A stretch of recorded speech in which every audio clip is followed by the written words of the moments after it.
Thank you. When George Osborne understood that they'd won the last election, he was as surprised as anybody in this fucking room, I'm telling you that. He immediately pulled out of his back pocket one of the most radical budgets in this country has seen in modern times. Added to that, his reputation in Westminster is that of the most Machiavellian politician. He loves this job.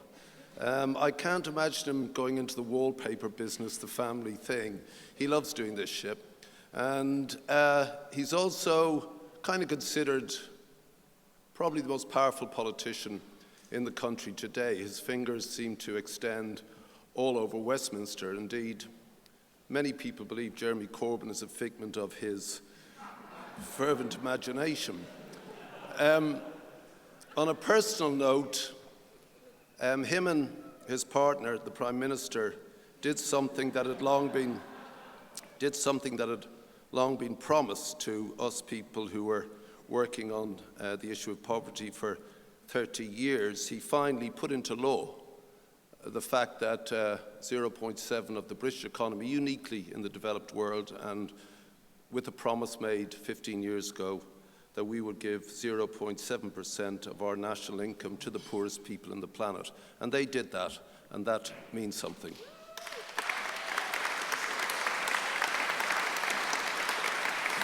He also rang me at Christmas when we were in the middle of making the Band-Aid 30 record, which again made a lot of money and kept many, many people alive in Sierra Leone this year. And it was Saturday morning, and George called and he said, "I suppose you'd be looking for your VAT back." And I said, "Yeah." And he said, "Damn, okay, but will you please go outside, because I saw the press, I'm watching telly, will you please go outside and tell them that I've just allowed it back to you right now, because I'm going to watch." So I did, and that gesture alone made several £100,000 also in the kitty. But I can't introduce this radical politician, whichever side of the barrier you're on, without addressing the elephant in the room here tonight. And that is what's happening over in the Mediterranean and in the Middle East and in Europe. And I don't want to ambush you here, George. We talked about it on the phone yesterday, but the government's response is inadequate.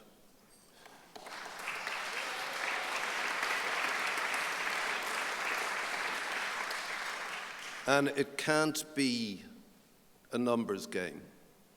I don't understand how you say 20,000 over 5 years. I don't know how that works out. It has to be a game of empathy and kindness.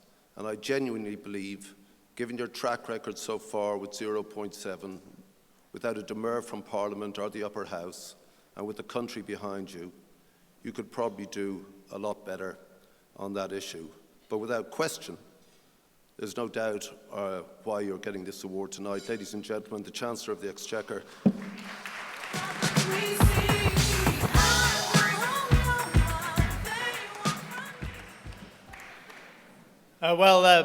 Bob Dylan, first of all, thank you very much for this award. But I tell you, the guy who should be getting the award this week is actually Bob Geldof, because he's done more to draw the attention of the British and Irish people to what's going on with the Syrian refugees than anyone else.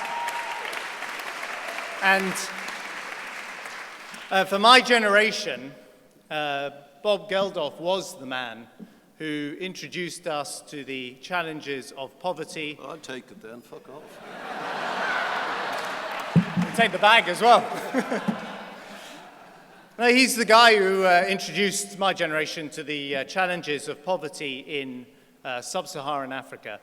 And it was his campaigns that actually made possible our decisions to make Britain the first major country in the world to spend 0.7% of its national income on overseas development. And let's be clear, that is not actually a particularly popular decision in this country.